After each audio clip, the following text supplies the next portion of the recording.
আঁকাটা আমার মানে এই ছোটো থেকেই ওটা একটা এটা একটা খুব ভালো লাগছে আমার কাছে। এবং তখন ওই কোনো একটা ভালো ছবি টবি দেখলে আমি তাকে ওই আঁকতে চেষ্টা করতাম তাকে। এইভাবেই তখন তো পড়াশোনার পাঠ চলছে, কিন্তু ওটা হচ্ছে আমার একটা ওই হবির মতো ছিল আর কি, যে ভালো ছবি দেখলেই আঁকার ধরবে সেটাকে আমি আঁকতাম আবার। এইভাবে যখন হলো চললো, তখন আমার সব যারা একটু শুভানুধ্যায়ী বাড়ি, সব আত্মীয় স্বজন অনেকে, তারা সব মানে বললেন আর কি আমাদের ওকে, যে এরকমভাবে ওকে আসলে যখন ওর আঁকার ঝোঁক, তখন ওকে আর্ট কলেজে করতে পারে দিন। তো সেই মতন একটা ঠিকঠাক হলো যে আর্ট কলেজে ভর্তি হবে, কিন্তু তখন আর্ট কলেজ যে কোথায় সেটা আমাদের কারোরই কোনো ধারণা ছিল না। তা আমাদের এই পাশের বাড়ি কয়েকটি ছেলে এসে এই বাড়ির ছেলের সঙ্গে আড্ডা দিতে আসতো। তাদের মধ্যে একটি ছেলে মানে শুনেছিলাম বা করেছিলাম যে সে আর্ট কলেজে পড়ে। সে তাকে ধরা হলো যে এরকমভাবে ও আর্ট কলেজে ভর্তি হবে, তুমি কি তাকে কোনো সাহায্য করতে পারবে? হ্যাঁ, চলুন না আমার সঙ্গে। একটু লাউডলি বলবেন? হ্যাঁ, একটু লাউডলি। আচ্ছা, চলুন না আমার সঙ্গে। তা এইভাবে যাওয়া হলো, সে নিয়ে গেল আমাদের।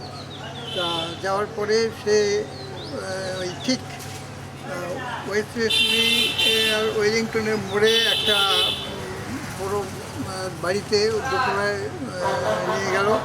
তো নিয়ে গিয়ে এখানে সেই যাকে যার সঙ্গে আলাপ হলো, বেশ লম্বা চড়া এক ভদ্রলোক, উনি শুনলাম ওই প্রিন্সিপাল ওইটি আর্ট স্কুল, এবং উনি প্রিন্সিপাল। তা ভর্তি করা হলো।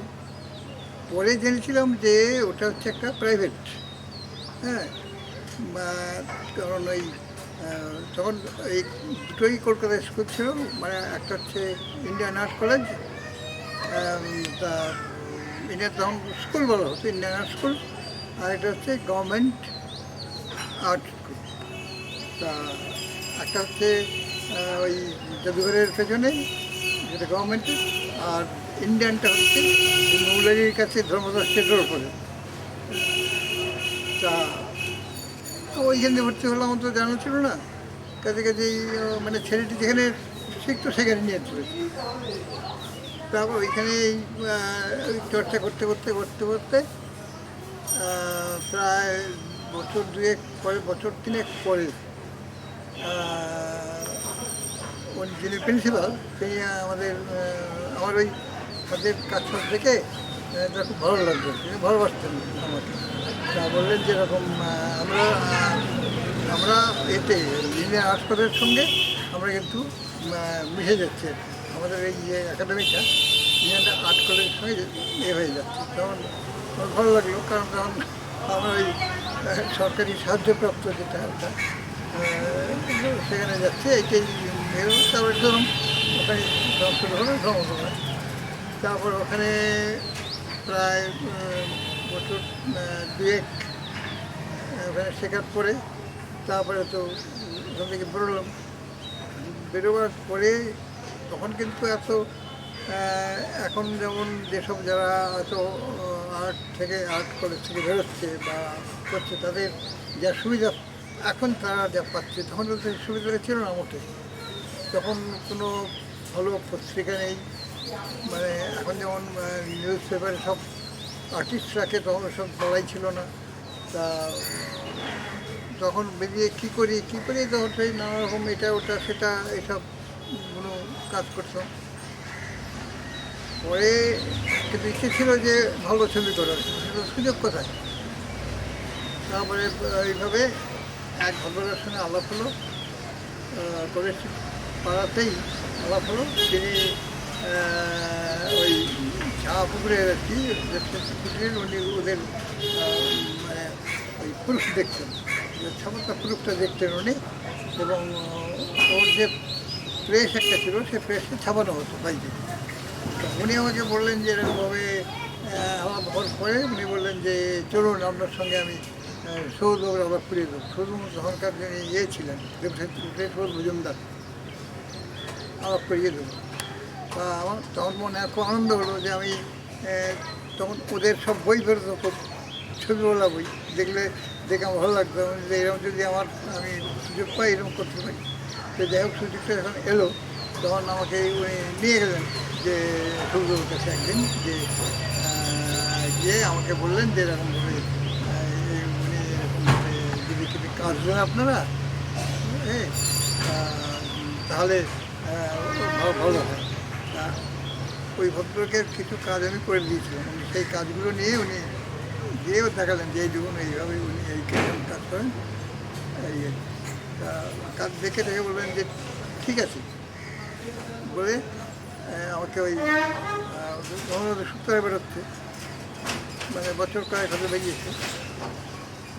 বললেন যে এরকমভাবে আপনি এই সূত্রের অফিসে যান, লিখে দিলেন একটা যে এরকমভাবে ওই যাচ্ছে একে আপনি মানে কাজ যে সম্পাদক ছিলেন যিনি সূত্র, তখন তাকে লিখে দিলেন যে ইনি যাচ্ছে একে যে কাজ থাকে কিছু দিয়ে দেবেন।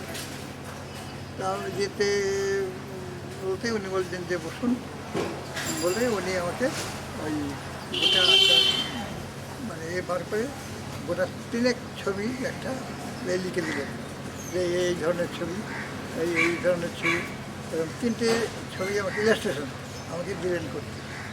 আমি আমার মানে আনন্দ হলো যে আমরা যেটা চাইছি সেটাই আমার এসে গেছে। তো যাই হোক বাইকে নিয়ে এসে আমি করে তারপর দিনে আমি নিয়ে গেছি। যাওয়ার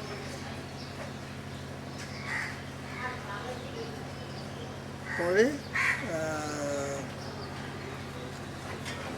উনি ডেকে বললেন যে এরকমভাবে ঠিক আছে, আবার বললেন যে আপনারা আবার দেখা করুন, যদি মানে থাকে তাহলে আবার মানে করবেন। একটু বন্ধ করছি। আচ্ছা, যেখানে শেষ করেছিলাম ওখানে।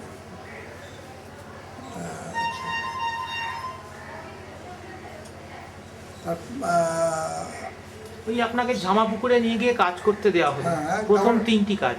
হ্যাঁ, 3টে যেমন আমাকে দিয়ে ইলেকট্রিশিয়ান আমি করে তারপর দিনে আমি নিয়ে গিয়ে জমা দিলাম।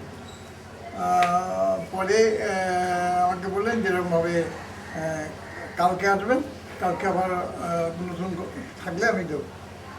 তা আমি তারপর দিন আবার গেলাম, গিয়ে যাওয়ার পরে উনি আবার দিলেন।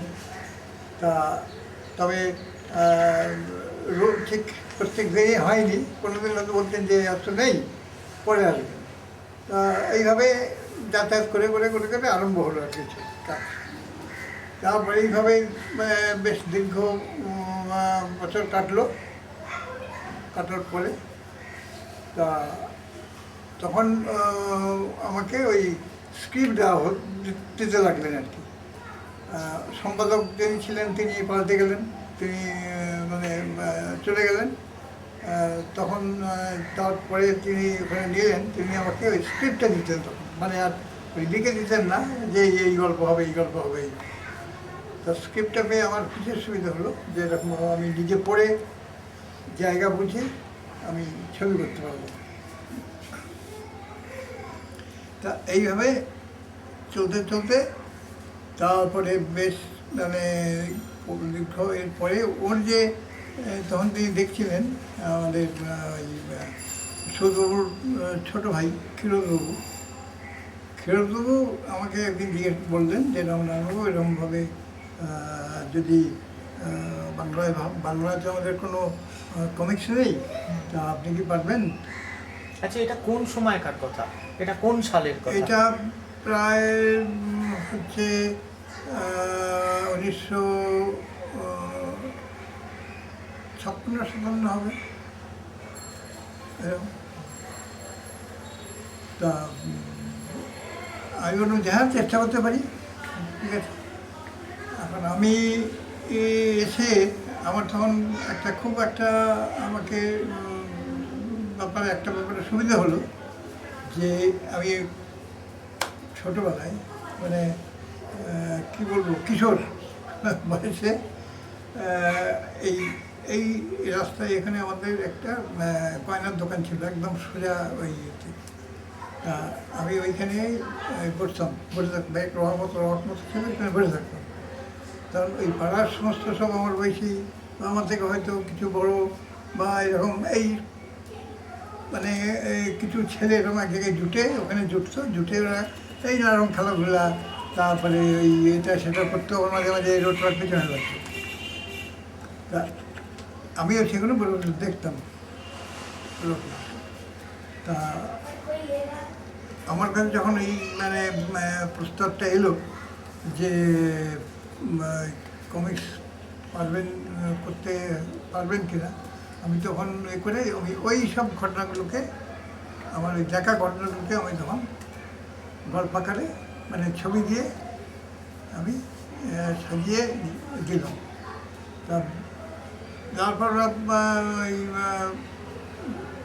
ওই করলেন, প্রকাশ করলেন এবং দেখা গেল যে ছেলেদের মানে যাতে চিহ্ন করা তাদের ভালোই লেগেছে। তারপরে শুরু হলো ওই তো একের পর এক ওই হাদাবদার কাণ্ড কারখানা, এই নাম। প্রথম কোনটা হয়েছে? প্রথম হচ্ছে হাদাবদার কাণ্ড কারখানা।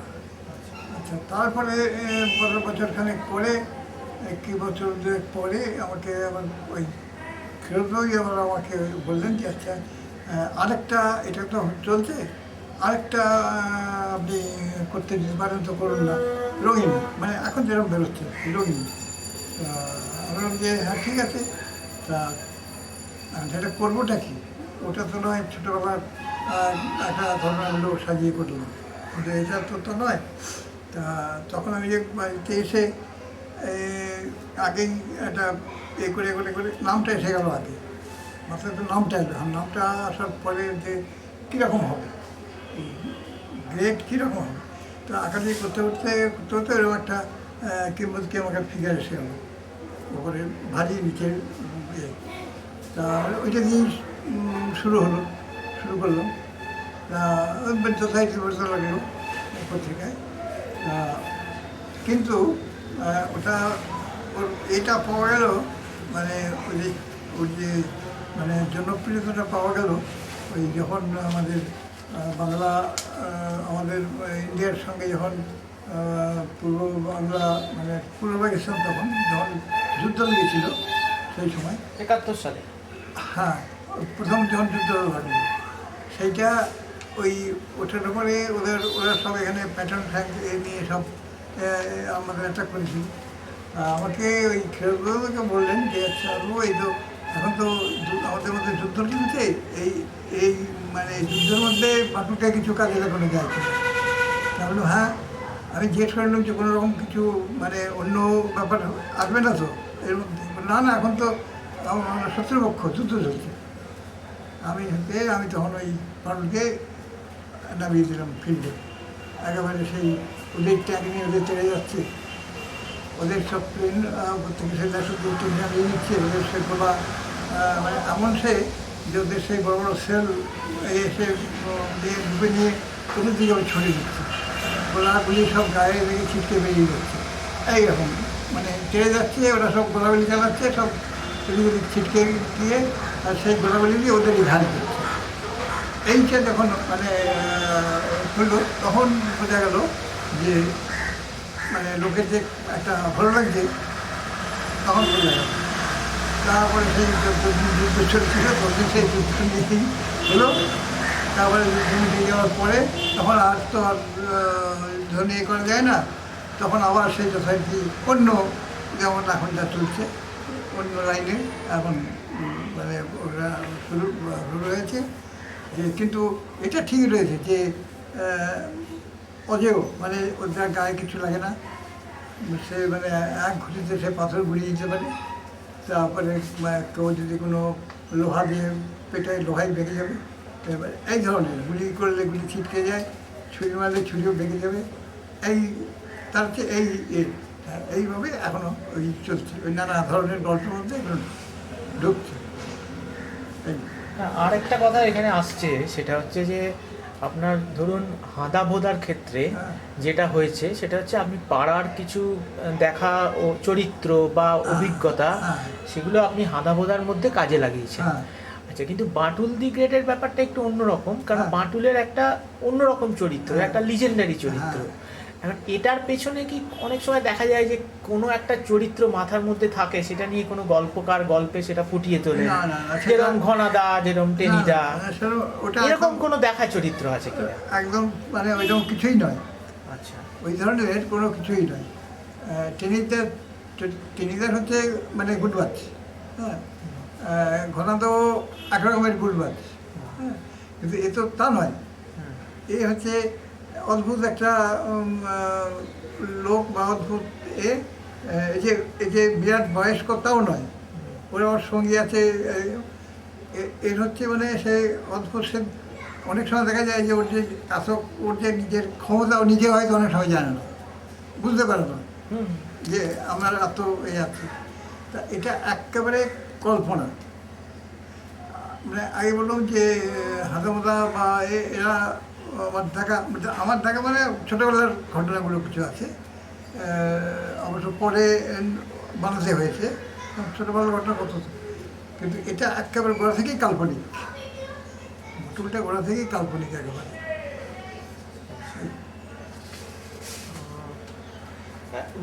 এখানে আরেকটা কথা একটু জিজ্ঞাসা করি, সেটা হচ্ছে যে এই যে সময়টা বাঁটুল বা হাঁদা ভোদা যখন আপনি সৃষ্টি করেছেন, এই সময়টা তখন ধরুন এই বেতাল, ম্যান্ড্রেক, এই ধরনের কিছু চরিত্র কমিক আকারে বাংলা বা ইংরেজিতে তখন কিন্তু ছিল। হ্যাঁ, কারণ এইটা কিন্তু তার থেকে একটা ডিপারচার, মানে বাঁটুলটা কিন্তু একদম নির্দিষ্টভাবে বাঙালির জন্যই যেন তৈরি। হ্যাঁ। এইটা একটু, এই যে এর পেছনে যে মনস্তত্ত্বটা আছে, এটা আপনি একটু যদি বলেন। এটা হচ্ছে যে আমাদের আমাদের ছোটদের জন্য, আমি মূলত ছোটোর জন্য, ছোটদের পত্রিকা ছোটদের ব্যাপার, তা মূলত ছোটদের জন্যেই এটা এটা করা। আর এই এখন যেমন সমস্ত সব আমরাও দেখছি বা নানা রকম এরকম দেখছি যে সেই পপাই, তারপরে সুপারম্যান, মানে আমাদের ছোটোবেলায় কিন্তু এরকম আমরা জানতাম না, মানে দেখিনি। তখন হয়তো কোনো বিদেশে বেরিয়েছে বা হয়েছে, কিন্তু আমাদের এখানে এগুলো তখন আসতো না বা আমরা দেখিনি ওটা, ওইসব জিনিস। আর কিন্তু এ বাটুল একেবারে ওর থেকে আলাদা। পপাই সে তার ওই পালং শাক খেলে তার শক্তি আসে, হ্যাঁ। একজন এটা নিয়ে বলেও ছিল যে পপাইয়ের গায়ে যে শক্তিটা আছে সেটা কিন্তু পালং শাক খেয়ে, কিন্তু বাটুলের কিছু খেতে হয় না, এমনিতেই সে মহাশক্তিশালী। এইটা আসছি। তা ওই জন্যেই যে আমাদের তো বাংলার ছেলেদের জন্যই তো ওগুলো করা, এটা এসব আশা, সেই জন্য ওটা এখন ওই বাঙালির পর্যায়ে এসে গেছে। খালি পায়ে, বুট জুতো নেই বা নেই, বিরাট বিরাট জামা বা এইসব নেই, একেবারে ঘরোয়া, ঘরোয়া, সেটি হয়তো লোকের ভালো লাগে। আচ্ছা, এরপরে তো আপনি নন্টে ফন্টেও করেছেন। হ্যাঁ, তো দুটোই সমানে চলছে। নন্টে ফন্টে হয়েছিল এগুলোর পরে। হ্যাঁ, নন্টে ফন্টেটা সব থেকে পরেই হয়েছে। হ্যাঁ, মানে প্রথম হাঁদা ভোদা, তারপর বাঁটুল, তারপর নন্টে পরে ফন্টে। নন্টে ফন্টে। নন্টে ফন্টের আইডিয়াটাই বা কী করে এলো? নন্টে ফন্টে আইডিয়া হচ্ছে ওর যে মানে সেই আমাদের যিনি পত্রিকা করেছিলেন আর কি, ওটা আমাদের ত্রিদীপ যে এখন রয়েছে, ত্রিদীপের বাবা দীনেশচন্দ্র। দীনেশবাবু।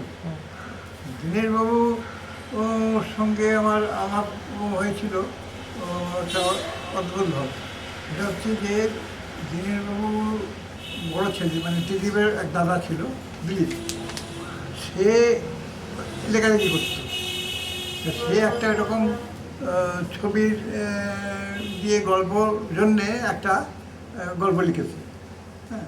তো এখন সেটা হচ্ছে পুজোর সংখ্যা বেরোবে, মানে প্রথম পুজোর সংখ্যা ওদের বেরিয়েছিল, দ্বিতীয় পুজো সংখ্যা বেরোবে, আর সেখানে ওই দিলীপের ওই ছবির গল্প থাকবে, মানে এটা কিশোর ভারতীর কথা বলছি। কিশোর ভারতী।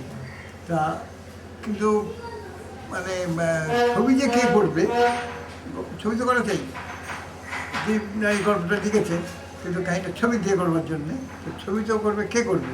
তখন ওদের কাছে মানে ওদের সঙ্গে ছিলেন শৈলবাবু, শৈল চক্রবর্তী, শৈলবাবু, তারপরে আমাদের সূর্য রায় বলে একজন, তারপরে এরকম তখনকার কয়েকজন আর কি ছেলেরা করে করা থেকে। তা আমি তো জানতাম না যে পত্রিকা একটা হয়েছে।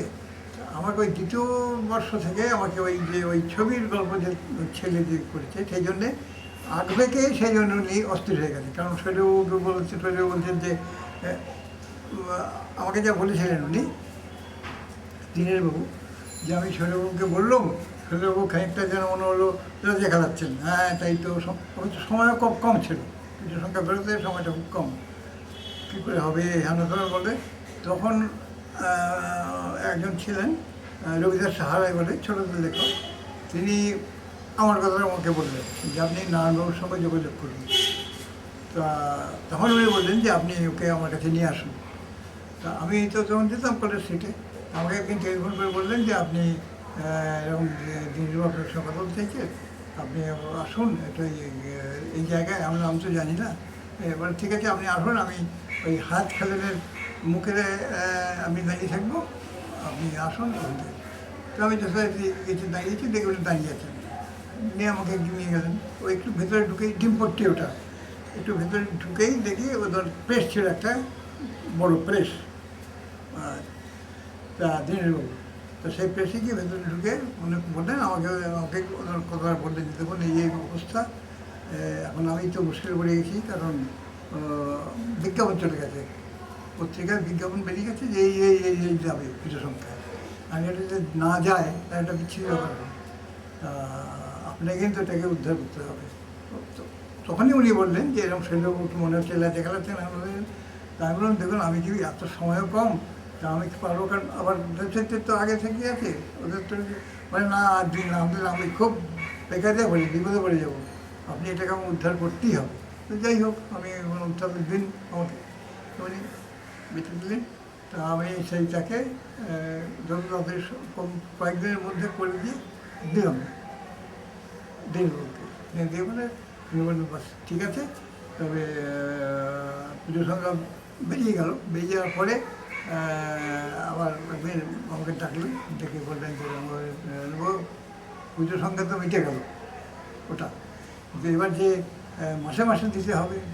আমার বলেন কি মাসে মাসে সময় হবে কি, এক মাসে মাসে বলে সেটা আমি তো শুনতে চাই না, আপনি মাসে মাসে আমাকে দেবেন এরকম। আমি দেখি তাহলে চেষ্টা করি। তা উনি তখন বলাতে আমি এসে প্রথম কিন্তু নড়তে মধ্যে আসেন হয়নি, আমি এসে একটা অন্য গল্প ম্যাজিক দিয়ে গল্প শুরু করি। সেই ম্যাজিক দিয়ে গল্প করার পরে বোধহয় 2-3-4 সংখ্যা বেরোবার পরে উনি আমাকে দেখতে বললেন যে এরকমভাবে ম্যাজিক দিয়ে বোধহয় ঠিক বাচ্চাদের কাছে একটু হয়ে যাচ্ছে, এরকম একটু অন্য ধরনের যদি হয়। অন্য ধরনের যখন বললেন, তখন আমি ধরে নিলাম যে উনি কী ধরনের চাইছেন। উনি চাইছেন যে ওই যেমন হারামারা তেমনি ঠিক ওই ধরনের একটা কিছু আর কি। তখন আমি তখন ওই নন্টেফন্টে নাম দিয়ে শুরু, আর সেই নন্টেফন্টে এখনও চলছে। একটা কথা আমার মনে হচ্ছে, সেটা হচ্ছে যে আমাদের যারা মানে এর আগে ব্যঙ্গচিত্র বা এই ধরনের ইলাস্ট্রেশন করেছেন, তারা কিন্তু মূলত করেছেন কোনো লেখক বা কারোর কাহিনীকে অবলম্বন করে। যেমন আমরা দেখেছি যে পরশুরামের সঙ্গে যতীন সেন করতেন, শিবরামের সঙ্গে শৈল চক্রবর্তী করতেন। তো আপনার ক্ষেত্রে ব্যাপারটা যে লেখাটা এবং আঁকাটা হ্যাঁ দুটোই কিন্তু আপনাকে সমানভাবে করতে হয়েছে। হ্যাঁ তো এখানটায় তো আপনার যে শিল্পী সত্তা অর্থাৎ ব্যঙ্গচিত্র হিসেবে তার সঙ্গে তো আপনাকে একটা গল্পের বুননও রাখতে হয়েছে। হ্যাঁ, আগে তো গল্পটা ভাবতে হচ্ছে, হ্যাঁ, এইটা আমি বলছি। আগে তো ছবি নয়, আগে একটা গল্প। আর ওই শিবরামবাবু বা সুরভি যে করছে সেটা হচ্ছে গল্পের ইলাস্ট্রেশন। হ্যাঁ গল্পটা তারা পাচ্ছেন হাতে। হ্যাঁ, গল্প পেয়ে তার ইলাস্ট্রেশনটা করছেন, কোনো একটা ঘটনার ইলাস্ট্রেশন, কোনো মানে ছবি দিয়ে কাহিনী নয়। হ্যাঁ, যেটা অবশ্য এখন ত্রিদীপ শুরু করেছে ওই ওর পাশাতেই, কিশোর ভাইয়ের পাশাতেই ওই শিবরামের গল্প নিয়ে একজনকে দিয়ে আঁকাচ্ছে ওই রকম কমিক্স মতো করে। সেটা তো আপনার এখন তো আনন্দ মেলাতেও বেরোচ্ছে শিবরামের গল্পের অ্যানিমেশন, হ্যাঁ। এ গল্প সত্যজিৎ বাবুর গল্প নিয়ে বেরোচ্ছে। কিন্তু আমার এটা স্বতন্ত্র, এটা আলাদা। হ্যাঁ, আপনার ক্ষেত্রটা কিন্তু একদম আলাদা। আলাদা। হ্যাঁ। মানে আমি যেখানে সেখানে গল্পটা আমাকেই ভাবতে হচ্ছে, আমি সেটাই বলছি। ছবিটা আমাকেই করতে হচ্ছে। কাজে কাজেই এখানে একটু এটা বেশি পড়ে যাচ্ছে আর কি, কারণ আগে গল্প ভাবতে হয়, প্রতি মাসে ভাবতে হয়। হ্যাঁ, প্রতি মাসে 3টে কাহিনীকে ভাবতে হয়। এক হচ্ছে ওই কী বলে আমাদের হালাবোদা, দ্বিতীয় বাটুল, তারপরে আবার নড্ডে ফন্টে অন্য ওর, এই 3টেকে তো ভাবতেই হয়।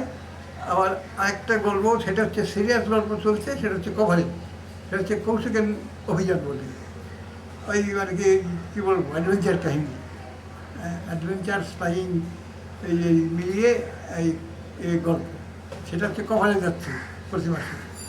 আর এই যেগুলো ভেতরে গল্প, সেও ওপরে যেটা সেটা ছবিতে গল্প, ওই কমিক্সের পর্যায়েই পড়ে সিরিয়াস। এগুলো হচ্ছে একটু মানে হাসির ব্যাপার এগুলো। এই এতগুলো আমাকে প্রতি মাসে মাথায় রাখতে হবে। হ্যাঁ, এই 3টে 4টে মানে নিয়ে গল্পকে আমাকে প্রতি মাসে ভাবতে হবে। মানে এটা কি 50 বছর অতিক্রম করে গেছে? হ্যাঁ হ্যাঁ, 50 বছর অতিক্রম করে গেছে। তবে ছবির ক্ষেত্রে করবো যে আগে যেমন ছবিটা খুব তাড়াতাড়ি হতো, ছবিটা আঁকাটা এখন একটু মানে টাইম লাগে। সেটা হচ্ছে বয়সের ধর্ম, মানে স্পিডটা কম। আমি একটু পুরনো প্রসঙ্গে যাচ্ছি। সাধারণত যারা আর্ট কলেজে পড়েন বা আর্ট কলেজ থেকে পাশ করেন, তাদের সামনে তো অনেকগুলো শাখা থাকে। কেউ হয়তো বিজ্ঞাপনে গেলেন, কেউ হয়তো ইলাস্ট্রেশনে গেলেন, এরকম বিভিন্ন শাখা থাকে। তো আপনার ক্ষেত্রে এবং সেদিক দিয়ে দেখতে গেলে বিজ্ঞাপনের জগৎটা তুলনামূলকভাবে বেশি, যেহেতু সেখানে অর্থকরী দিকটা একটু বেশি, স্বাভাবিকভাবেই সবাই সেদিকটা একটু বেশি আগ্রহী হন।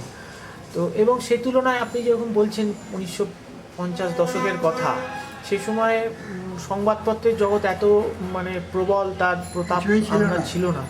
তো এইটা আমি বলছি যে আপনি হঠাৎ এই দিকটাতেই কেন এলেন, মানে এইদিকে ভালোবাসার আলাদা করে কারণটা কি?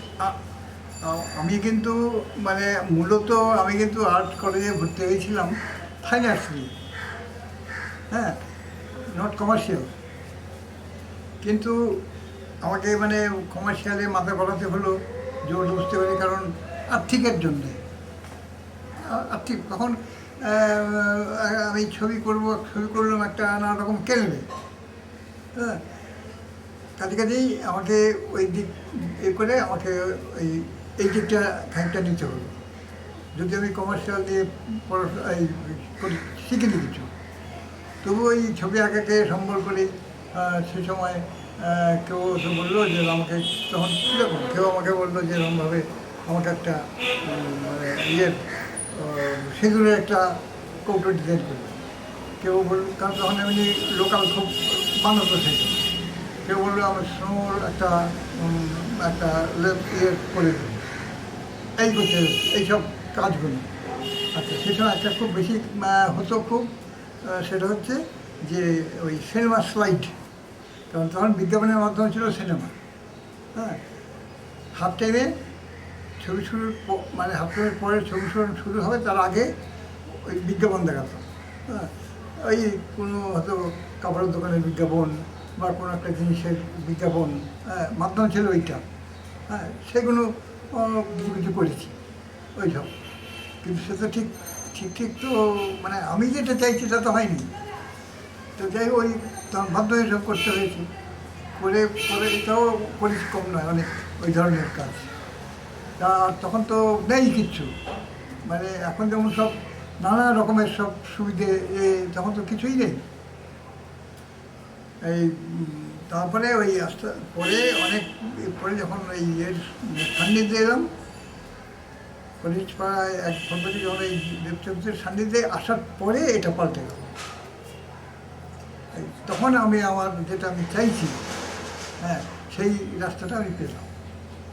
মানে তার মানে বলা যায় যে বাটুল দি গ্রেট এবং হাঁদা ভোঁদা এবং নন্টে ফন্টে আপনাকে এক অর্থে বাঁচিয়ে দিয়েছে। এরাই আমাকে দাঁড় করিয়ে রেখেছে।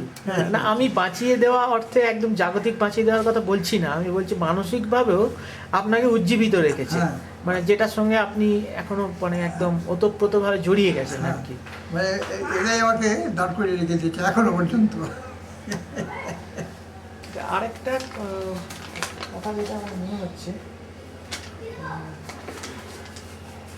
আচ্ছা বাটুল দি গ্রেট তো ধরুন 50 বছর বা যাই হোক আরও বেশি সময় ধরে চলছে, এখন এর যে একটা আশ্চর্য জনপ্রিয়তা, মানে আজকে তো আমরা মাঝে মাঝে আক্ষেপ করি যে লোকে বই পড়ছে না, বই বিক্রি হচ্ছে না সাধারণ বইয়ের ক্ষেত্রে, এমনকি ছোটদের পত্রপত্রিকারও সেভাবে বিক্রি বাটা এমন হয় বলে মনে হয় না। সবাই বলছেন যে পত্রিকার বিক্রি কমছে, তার সঙ্গে যে টেলিভিশন চ্যানেল বা বিভিন্ন মিডিয়ার যে একটা প্রভাব আছে, কিন্তু এতগুলো প্রতিকূলতা সত্ত্বেও এখনও কিন্তু বাটুল দি গ্রেট বা হাঁদা ভোঁদার জন্য বইমেলায় আলাদা কাউন্টার হয়। হ্যাঁ, এবং আলাদা কাউন্টার আমি দেখেছি, এবং সেখানে মানে বাচ্চারা লাইন দিয়ে কিনছেন, এবং বাচ্চারা কেন, বাচ্চাদের মা বাবারাও কেনেন।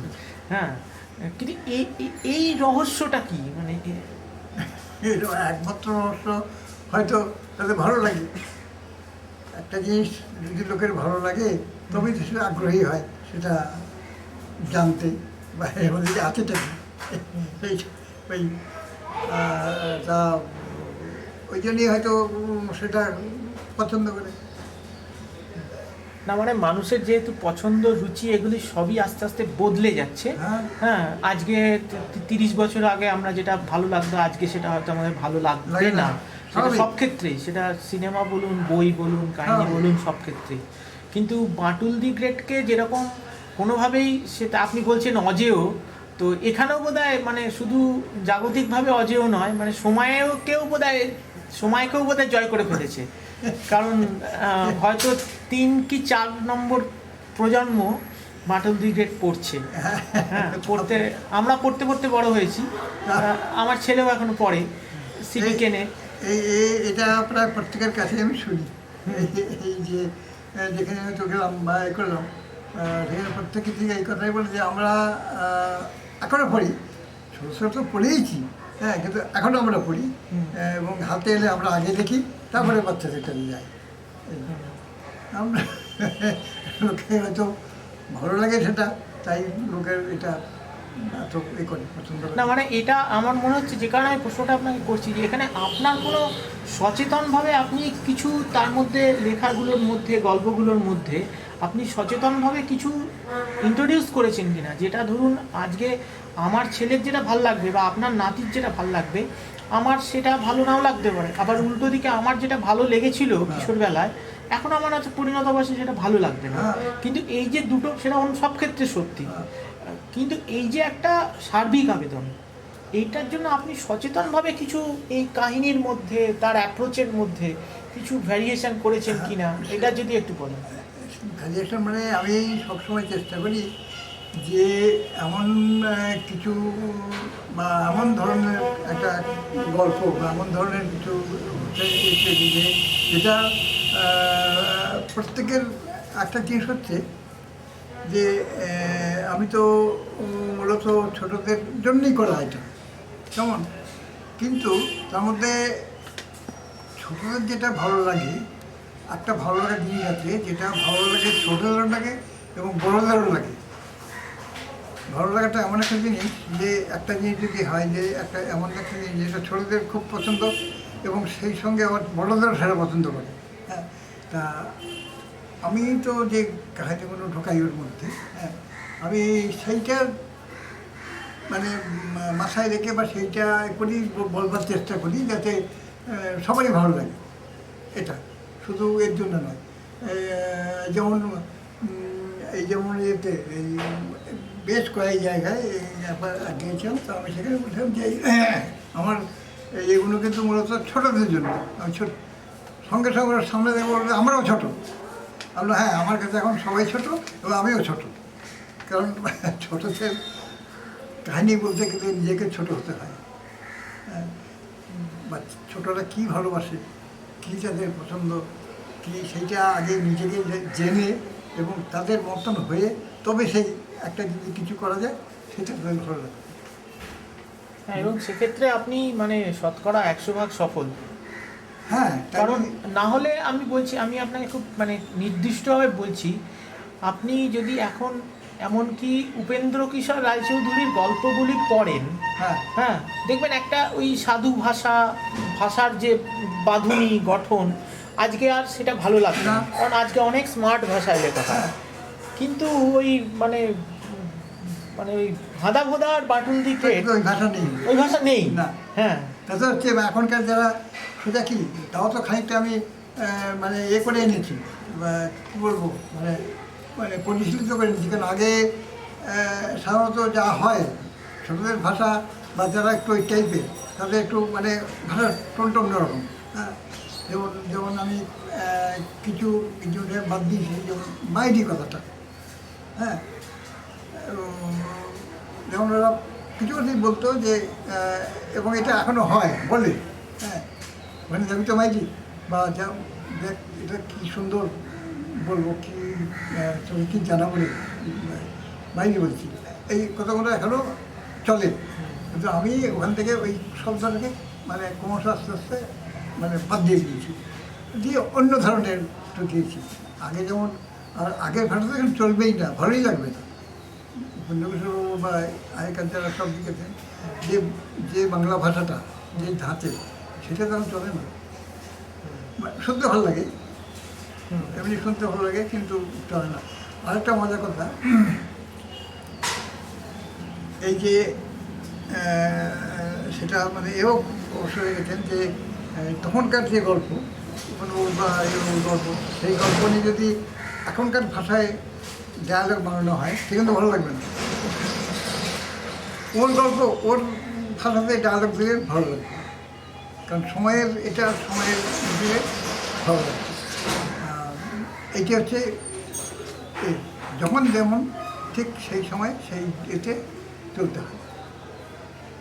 আরেকটা কথা, এটা আপনি কখনো ভেবে দেখেছেন কিনা আমি জানি না, আপনাকে আমার জিজ্ঞাসা, যে মূলত হাদা ভোদা বাটুল দি গ্রেট তো লেখার পাতায় মানে কোনো পত্রিকার পাতায় প্রকাশিত হয়েছে, তো সেখানে তো কোনো সেটা একদমই একটা মানে কি বলবো মানে একটা ভিজুয়াল মিডিয়াম, হ্যাঁ, কিন্তু আপনার ওই বাটুল দি গ্রেটের বা হাদা ভোদার বিভিন্ন অ্যাকশানের মধ্যে কিছু কিছু শব্দের এমন আপনি প্রয়োগ করেছেন, মানে শব্দগুলো আসলে কিছু অ্যাকশান বোঝাতে, যার মধ্যে কিন্তু একটা অডিও এফেক্ট হয়, আউচ উফ ইত্যাদি, এবং এ ধরনের উফ আ মানে এগুলো খুব ছোটো ছোটো করে একটা কোনো কারোর সঙ্গে কারোর ধাক্কা লাগলো, সেই ধাক্কাটার যে একটা অডিও এফেক্ট ওই ভিজুয়াল পাতার মধ্যে, ওই অডিও এফেক্টটা কিন্তু আপনি এই শব্দগুলো দিয়ে আলাদা করে যখন দেখাচ্ছেন, এটা কি আপনি খুব সচেতনভাবে করেছেন? হ্যাঁ, কারণ মানে ওগুলো হচ্ছে যে ওগুলো তো ওই শব্দগুলো তো ভালো লাগে, কারণ এর আগে তো শব্দগুলো কেউ মানে করেনি, প্রয়োগ করেনি মনে হয় আমার। যাই হোক, সেটা একটা অদ্ভুত শব্দ, ভালো লেগেছে। এরকম ধাক্কা লাগলো, উফ এ হলো, আউস, মানে এই যে এগুলো তো অন্য কোনো তারা ব্যবহার করেনি বা হয়তো সুযোগ হয়নি, আমার গেছে আমি এর মধ্যে ঢুকিয়ে দিয়েছি। এবং খুব ইন্টারেস্টিং, মানে আমি জানি না মানে এরকম অডিও একটা ঘটনাকে যখন ছবিতে বলা হচ্ছে তার মধ্যে এরকম অডিও এফেক্ট, মানে ধরুন আওক এই শব্দ পাওয়া গেছে, আওক আখ, হ্যাঁ। আমি একটা ওই ইয়েতে মানে আনন্দবাজার না কিসে ওই একটা নতুন গ্রহ আবিষ্কার হয়েছে, মানে এখন মানে অষ্টম আমাদের গ্রহ তো ছিল, সেটা একটা বেড়ে গেল।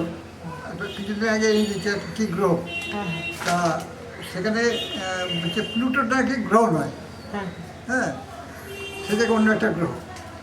তখন ওই নিয়ে একজন লিখেছিলেন যে মানে লিখেছেন যে এবার তাহলে মানে প্লুটো তাহলে কী বলবে, কারণ একথা লিখেছেন যে নারায়ণ দেবনাথ মানে ইয়ে চিত্র মানে যে শব্দগুলো মানে যেমন আপ করি, তাহলে প্লুটো এবার কোনটা বলবে।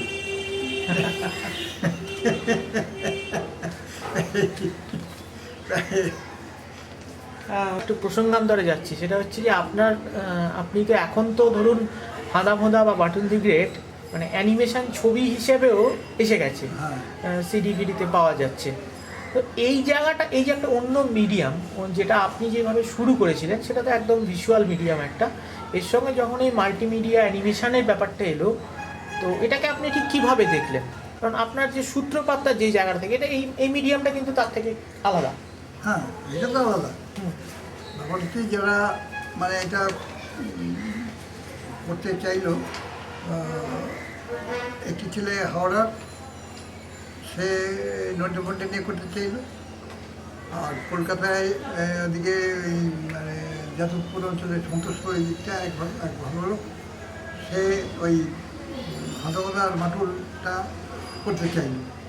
তারা আমার কাছ থেকে পারমিশন নিয়ে তারা শুরু করলো, কিন্তু প্রায় 8 বছর আগে, 7-8 বছর আগে। কিন্তু ওই যে ভদ্রলোক, সে কিন্তু মানে এ করতে পারলো না, মানে 7-8 বছর পরে সে বলছে যে আমি আর পারছি না, আমার মানে এটা নিয়ে আমি ছেড়ে দিচ্ছি এটা কথা আর মাটুল বলে আমার ছেলেটাকে এই করতে পারছি না, আমার খুব আর্থিক ক্ষতি হয়ে যাচ্ছে, হ্যাঁ, কারণ উনি সেইভাবে এ করতে পারছেন। কিন্তু এখানে যে ছেলেটি, সেও প্রায় একই সমস্যা থেকে সে করেছিল, সে কিন্তু চালিয়ে যাচ্ছে। সে ওই চ্যানেলে কি ওটা আকাশ বাংলা নাকি, ওই চ্যানেলে কিন্তু ওর প্রায় চালিয়ে যাচ্ছে। এবং এটা আমাকে টেলিফোন করেছিল যে সামনের রোববার যেটা হবে, রোববার হয়, সেটা নাকি 100 এপিসোড হবে ওর, হ্যাঁ, সেরকম করেছিল। ওটা নিয়ে ঠিক এ করে রইল, আর পারল না। চেষ্টা করেছিল, পারল না। আমি আমার ঠিক করলো না। আমাকে যারা মানে যাদের নিয়ে আমি কাজ করছিল, তারা আমার সঙ্গে বিক্রি করলো, সব আমার সঙ্গে ছেড়ে চলে গেল। এই কাজে কাজেই আমি আর এটা নিয়ে আর এগোতে পারছি না। কিন্তু আপনি যখন দেখলেন যে আপনার এই ভিজুয়াল চরিত্রগুলো টিভিতে যখন অডিও ভিজুয়াল প্রেজেন্টেশন হলো, তো আপনার কি ওইগুলো আপনি নিশ্চয়ই দেখেছেন কিছু কিছু এপিসোড বা সিডি টিভি, তো আপনার কি মনে হয় যে আবেদনটা ভিজুয়ালি পত্রিকার পাতায় ছাপা হলে যে আবেদনটা থাকে, এই মিডিয়াতে থাকলে মানে টেলিভিশন চ্যানেলে বা সিডি ফর্মে হলে সে আবেদনটা কি একই থাকছে নাকি? আমার কাছে অনেকে এটা বলেছে, এটা যে আপনার যে অ্যানিমেশন যেটা হচ্ছে সেটা ঠিক আছে, চলছে, বাচ্চাদের ভালো লাগে, ঠিক আছে, আমরা অনেক সময় দেখি ঠিক, কিন্তু আমরা পড়ে যেটা আমাদের মনে আমরা যেটা তৈরি করি সেটা কিন্তু ওখানে নেই। এটা অনেকে আমাকে বলেছে যে বই পড়ে আমরা নিজস্ব যে আমাদের একটা ধারণা তৈরি হয় বা যেভাবে আমরা এটাই করি, এটাই ঠিক সেই এটা নেই। তার কারণ হচ্ছে যে এখনও তো ঠিক অত উঁচু পর্যায়ের জিনিস হয়নি আমাদের এখানে। অ্যানিমেশন এর একটা মানে মূল্যচল্য হলো, এটা তো অ্যানিমেশন নয়, অ্যানিমেশনটা আলাদাই আছে, তা সেটা তো সেই পর্যায়ের এখন আমাদের এখানে হয়নি সেই রকম এটা। তা কাছাকাছি যদি ভবিষ্যতে সেরকম কিছু হয়, সে তখন হয়তো তারা এটা হয় কি ডিটেলসে যাচ্ছে না, হ্যাঁ, মানে একটা সময় বেঁধে এর মধ্যেই সে ছেড়ে দিচ্ছে। সেই সময় হয় কি যেটা হয়তো একটা দিন থাকে এটা ভাব চলে গেল, তখন এটা বেশ ভালো। আমি দেখলাম দাদি এটা তো বেশ ভালো, প্রচুর দেখতে পারেন, দেখলাম দেখি এটা খুব হয়। আর সেই সঙ্গে আরেকটা জিনিসও যেটা আপনি লক্ষ্য করেছেন কিনা জানি না, সেটা হচ্ছে যে এই যে আবেদনের জায়গাটা, যে বাঁটুল দি গ্রেট হাঁদাভোঁদা এই পত্রিকার পাতায় যখন পড়ছি, তাদের যে নিজেদের মধ্যেকার কথাবার্তা বা তাদের যে ইন্টারাকশনগুলো, ওইটা যখন আমরা কানে শুনছি কারুর গলায়, এইটা কিন্তু ঠিক মানে ম্যাচ করছে না। মনে হচ্ছে যে ঠিক ঠিক ঠিক ঠিক হয় না তো। এটাই বলছি। হ্যাঁ, আমাদের এটা এখনো বললাম না যে এখন আমাদের সেই ঠিক ওই পর্যায়ে এখন যায়নি। কারণ এখন তো অনেক বিদেশি সব চলে আসছে, তাদের যে এগুলো দেখা যাচ্ছে মানে একবার তারা ক্যারেক্টার অনুযায়ী তারা ঠিক করে, ক্যারেক্টার অনুযায়ী তারা যারা ভয়েস দেবে সেই অনুযায়ী তারা সব ঠিক করে। কাছে কাছেই মানে দেখতে ভালো লাগে, দেখতে অসহায় মনে হয় না। যেটা কার্টুন চ্যানেলে আমরা কখনো কখনো দেখি, হ্যাঁ, যে চরিত্রটার সঙ্গে তার ভয়েসটা ম্যাচ করে। হ্যাঁ, মানে ঠিকভাবে ওরা এই ভয়েস যারা দেবে তাদের সব ওইভাবে ঠিক করে ক্যারেক্টার অনুযায়ী। আর আমাদের এখানে তো সেরকম নয়, এখানে হয়তো একজনই দুজনের করবে, হয়তো একটা করবে, একটা বিকৃত হবে, একটা ভয়েস হলো, ভালো লাগবে না। এটাকে কিছুটা তাহলে হাঁদাভোঁদা বা বাঁটুলের যে মূল যে স্পিরিটটা, এটাকে কিছুটা ক্ষতি করলো বলে আপনার মনে হচ্ছে? ক্ষতি করলো মানে যারা, এটা তো পড়া নয়, এটা হচ্ছে দেখা, এটা হচ্ছে দেখা। হ্যাঁ, আর যারা দেখছে, তাদের যারা শুনছে, তাদের কানে হয়তো সেটা ঠিক লাগছে না। সেটা হচ্ছে মানে দর্শক, পাঠকদের নয়, দর্শকদের। পাঠকদের যারা বই পড়ে নিচ্ছে, কিন্তু দর্শক যারা, তারা কিন্তু তাদের ওই হলেই তারা বলবে যে এরকমভাবে এটা ঠিকরকম, এটা শব্দটা কেমন হলো, ওর পড়াটা ভালো লাগছে না, এই আর কি, এইগুলো ওই দর্শকটা তখন বলবে। আচ্ছা, আরেকটা আমার খুব ইন্টারেস্টিং প্রশ্ন আপনাকে করতে চাইছি, সেটা হচ্ছে যে বাঁটুল দি গ্রেটকে যত মানুষ চেনেন, হাঁদাভোঁদাকে যত মানুষ চেনেন বা ভালোবাসেন, নন্টে ফন্টেকে যত মানুষ চেনেন, তারা অনেকেই তার নেপথ্য যিনি রয়েছেন এই চরিত্রগুলো, তাকে সেভাবে চেনেন না। মানে আমার মনে হয়েছে যে বাঁটুল দি গ্রেটের জনপ্রিয়তা মানে আপনার জনপ্রিয়তাকে ছাড়িয়ে গেছে। তো বাঁটুল দি গ্রেটের উপর কি এখন আপনার হিংসা হয় না? হিংসা হবে কেন? আর এটা স্বাভাবিক যে যে একটা জিনিস তৈরি করছে তাকে তো মানে লোক সমর্থন যাচ্ছে না, তাদের নামটা শুনছে বা এই নামটা পড়ছে, কিন্তু সে যে কেমন তারা বা কী সেটা দেখছে না নাকি এরকম। আর মাঝে হচ্ছে সে তারা কাদের দেখতে পায়, যারা অভিনেতা বা যারা গান গাইছে, তাদের সবসময় যারা মানে এর সঙ্গে মুখোমুখি থাকে, তাদের সব চেনে এই লোকটা এরকম। কিন্তু আমার তো তা নয়, আমার হচ্ছে স্টেজের মানে নেপথ্য, পর্দার পেছনে। ওদের আমাদের নামটা হয়তো ওই বইয়ের এতে হয়তো দেখতে পাবে এই নাম, কিন্তু লোকটাকে সাথে না। ফলে আপনার সৃষ্ট চরিত্রগুলোকে মানুষ বেশি চেনে, হ্যাঁ, আপনাকে তার থেকে হয়তো কম চেনে। স্বাভাবিক সেটা। এটা একটা মানে আপনাকে কখনো হর্ন করেনি? কিছু না, আমি বলি যে আমাকে না চিনলো তো কী হলো, সেগুলো চিনলেই হলো, আমাকে চিনে তো হবে না। আমাকে যত না চেনা হয় ততই হলো। আরে আমার মানে এখানে এমনি সবাই জানে, তো এমনও লোক আছে যারা হয়তো আমি ওই লোক জানে না, এবং এও অনেকে আমি শুনেছি বলে, আমার কাছে এসে বলে যে, এবং তাদের জিজ্ঞেস করে যে উনি কি হাওড়ায় থাকেন, আমরা জানি উনি কলকাতায় থাকেন, ঠিক এই প্রশ্ন মানে আসে। আমি বলি যে না, আমি হাওড়াতেই এখানেই আছি এবং এখানেই থাকি সেই মানে শেষ পর্যন্ত। কলকাতায় অনেকে ভাবে আমি সরলেখে আছি। আচ্ছা, বাঙালির জীবন থেকে তো হাসি মজা এগুলো প্রায় হারিয়েই যাচ্ছে,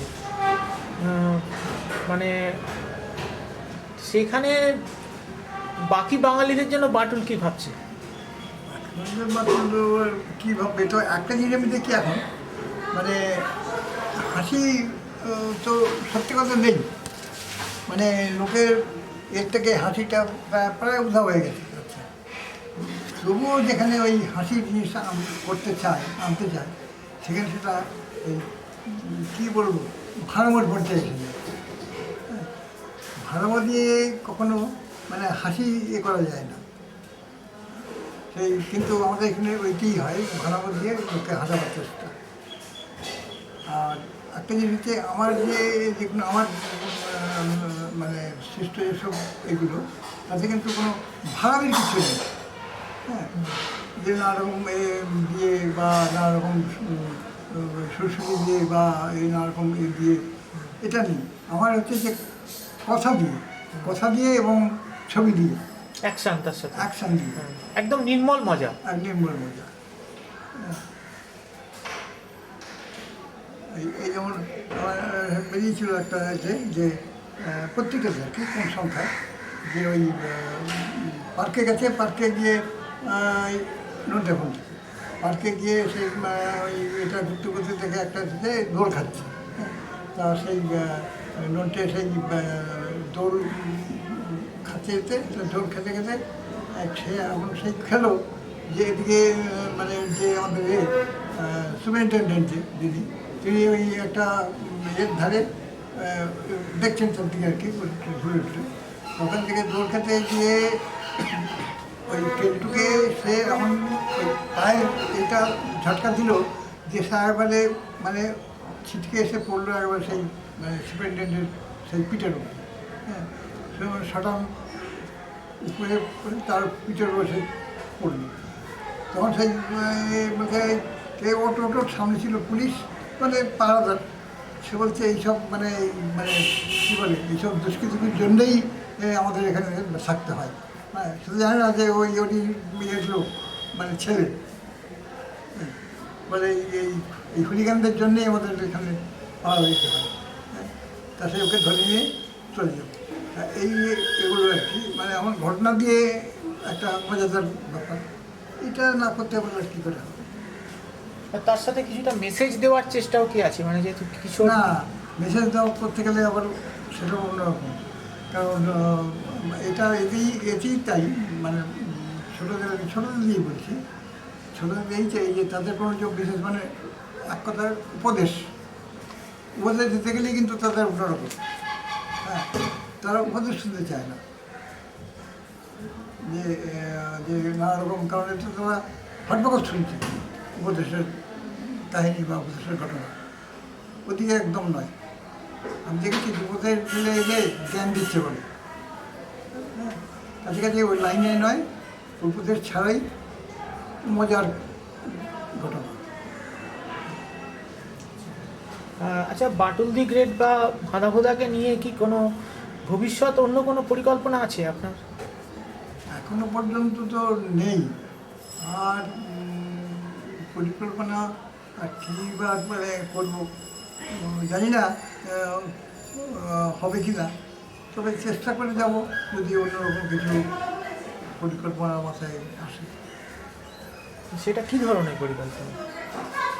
ওই ব্যাপার একই, ঘটনা তো একই, হয়তো বিভিন্ন পরিস্থিতিতে বিভিন্ন জায়গায় হয়তো সেটা হবে। আর আপনার ধরুন এই যে বাড়িতে আপনার নাতি আছে, সে তো মোটামুটি ক্লাস 3-তে বোধহয় পড়ে, আগের দিন আলাপ পড়ে উঠবে, হ্যাঁ আমার সঙ্গে আলাপ হয়েছিল আগের দিন। তো এই যে এদেরকে দেখেন আপনি, এরা আপনার যে চরিত্রগুলোর সঙ্গে এরা কীভাবে জড়িয়ে আছে, এরা ধরুন পরের প্রজন্ম? আসল কথা হচ্ছে আছে না কথা যে যে সামনে সহজটা যদি কেউ পায় সে চায় না, সহজভাবে কিছু একটা পেতে গেলে সে দরকার নেই, কিন্তু ওই ওটা কিন্তু খানিকটা ওই আছে রাশি অর্ক। হ্যাঁ, ওর খানিকটা এর মধ্যে আগ্রহ আছে, ওটাকে আচ্ছা, যেমন ছবি করিয়েও তাই দেখে করে হয়তো অনেক সময় একটা সাথে লাইনটা ভুল হয়ে গেল, এতে এটা লাগানো রং লাগানো বা কালি লাগানো, ও বলবে যে তুমি এটা লাগাও নি, এটা লাগিয়ে দাও। মানে এইগুলো আর কি ওর কথা। আর নাতনিরা ওদের কোনো interest নেই। না এরা কি পড়ে টড়ে এগুলো? ওরে না, এদের গল্প মানে ওটা কেন কোনো গল্প বই পড়ারই কোনো ইয়ে নেই, ওই স্কুল বই। তারপরে মানে যারা পড়তে এলো স্কুল পড়লো, তার বাইরে যে গল্প, যেমন আমার নিজের ছিল মানে আমি গল্পের পোকা, মানে গল্পের বই আমি সেই সময় বাড়িতে তার জন্য আমি ওগুলো খেয়েছি। হ্যাঁ, সেই হেমেন্দ্র কুমার রায়, তারপরে নিহারঞ্জন গুপ্ত, তখনকার যারা সব মানে যারা ছোটো বড় লেখক, তাদের গল্প বলতে মানে আমাদের কগ্রাসে খেয়েছি, গিলেছি এরকম। কিন্তু এদের দেখছি সেরকম না। না এরা কি হাঁদা ভাদাও পড়ে? সাধারণত দেখি না তো, আচ্ছা। বইও বই আমার কাছে নেই যে থাকলে হয়তো উল্টো পাল্টা করে, কিন্তু বইও নেই আমার কাছে। না যে পত্রিকাগুলো বেরোয় সুক্তারায়। ও সুতরা ওটা খুব একটা থাকে না, আচ্ছা। ওই আসে সময় থেকে। এটাকে কেমন করে দেখছেন? ধরুন আপনার পরের বা তার পরের জেনারেশন হাঁদা ভোঁদাকে আমরা যদিও এখনো ভীষণ অ্যাপ্রিসিয়েট করছি। এখন হয়তো জানি না এদের এদের মতো হয়তো মানে আমি আমার এদের যেরকম দেখি সেরকম আরও অনেকের হয়তো থাকতে পারে এইরকম সব, যেগুলি তারা হয়তো ইংরেজি খুব দেখতে ভালোবাসে, বা বিদেশের কোনো এসব এরা দেখছি এটা খুব দেখে। এই টিভিতে যে পোকমান হয়, পোকমানটা খুব থাকে। এখন তো পোকমানের মধ্যে জাপানি আমাদের প্রচুর ঢুকে পড়েছে, জাপানি অ্যানিমেশন। হ্যাঁ, খুব দেখে ওগুলো। এই তার মানে যে যেখানে যে ভালো বইতে সেগুলো। না এটা কি তাহলে আপনার একটা মানে আক্ষেপের জায়গা নয় যে আপনার হ্যাঁ, সেটা যে ঘরের এরা করে না, এটা তো হবেই। এটাই বলছি। হ্যাঁ, তা আমি দেখেছি অনেক সময় যে ঘরের যারা তারা ঘরের এরা খুব একটা সেটা করে না। হ্যাঁ, কারণ তারা তো দেখছে যে এটা পেয়ে যাচ্ছে, হ্যাঁ, আমার সামনেই হচ্ছে বা এর মধ্যে কী আছে, এই ডেস্কে আমার সামনে তো তৈরি হচ্ছে আর কি। যারা সেটা দেখেনি তৈরি হওয়াটা, তৈরি হওয়ার পর তাদের ইন্টারেস্ট থাকে, এই হচ্ছে ব্যাপার। তাহলে আমি একটা কথা বলছি যেটা হচ্ছে যে এইটা যে ধরুন এই যে জিনিসটা এই যে প্রবণতাটা দেখা যাচ্ছে যে একদম যারা ছোট তারা সেভাবে আকৃষ্ট হচ্ছে না, এখানে কি কখনো মনে হচ্ছে যে এই বিদেশি কার্টুন চ্যানেলগুলো এর একটা প্রতিদ্বন্দ্বী হয়ে উঠছে? প্রতিদ্বন্দ্বী, হ্যাঁ, একদিক দিকে একটু বলা যায়, কারণ আগে তো ওগুলো ছিল না, আমরা পাইনি, এরা বিদেশি পাচ্ছে। হ্যাঁ, এবং সবচেয়ে সবচেয়ে বড় কথা যে ওদের অ্যানিমেশনগুলো ভালো হচ্ছে, ওদের যেটা অ্যানিমেশনের যেটা আসল জিনিস যে এটা সেটা ভালো আসছে। আর আমাদের তো সেরকম অ্যানিমেশন তো হচ্ছে না, আমাদের যে অ্যানিমেশন হচ্ছে তাদের ধারে কাছে পৌঁছতে পারছে না এখনও। আচ্ছা, বললে এরা বলে আমাদের ওরা যেসব মেশিনারি দিয়ে করে আমাদের এখানে দিয়ে, তা সেসব কবে আসবে বা কী হবে, আর আমাদের এখানে তো অ্যানিমেশন সম্বন্ধে কোনো ধারণাই ছিল না। এখন কিছু কিছু কিছু তো হচ্ছে, আর ওই জন্যই ওই ভালো দেখে তাই ওরা আকৃষ্ট হয়। এটা কিছুটা আমাদের গুণগত মানে কোয়ালিটিটিভ এরপরে কারণে হচ্ছে। অবশ্যই সেটা আমি দেখি যে এর কাছে এটা ঠিক কেমন ম্যানুয়াল, তাতে আমি ওইটা যেটা চকচকে সেটাই দেখি। আচ্ছা আপনার কাছে তিনটে যে হাঁদা ভোঁদা, মাটুল দি গ্রেট এবং নন্টে ফন্টে, আপনার কাছে কোনটা বেশি প্রিয়? আমার তো তিনটেই আমার তো তৈরি, এখন সে তো বলতে গেলে ঠিক এই প্রশ্ন বহু এসেছে আমার কাছে, এবং বলিস যে যত ঠিকই আছে সবই এক, তো তার মধ্যে বাটুলটা হচ্ছে ভালো। আচ্ছা, আমাকে এক কোন চ্যানেল থেকে এসে বলে গেল যে এরকমভাবে আপনি বলুন যে ইয়ে ওই টিভি না কি এরকম চ্যানেল থেকে এসে বলে গেল যে আপনি বলুন যে এ হচ্ছে বাংলার সুপারম্যান, সুপার হিরো। বিদেশে তো সুপার হিরো অনেক আছে, কিন্তু আমাদের তো নেই। এটা হচ্ছে, আমরা বলবো যে এটা হচ্ছে বাংলার সুপার হিরো।